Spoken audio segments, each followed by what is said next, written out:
Desiree Arias just wanted to treat her 5-year-old daughter to a Happy Meal. She wanted McDonald's, so that's where we came. But what was supposed to be a quick stop at the Bardstown Road McDonald's turned into a crime scene as they were sitting in the drive-thru. We were waiting on to get our food. We heard a popping noise. Louisville Metro Police say a man was shot in the parking lot outside the lobby around 3 Monday afternoon.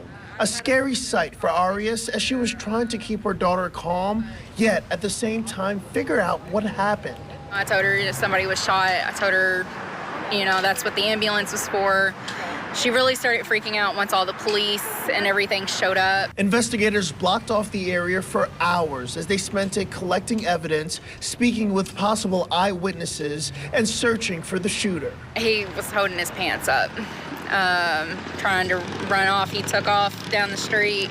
As investigators tried to piece together what led up to this shooting, a police spokesperson says one thing is clear. This shooting does not appear to have been random, but rather targeted. Our detectives are following leads at this point and are continuing the investigation. There have been more than 60 criminal homicides in the Louisville metro area this year.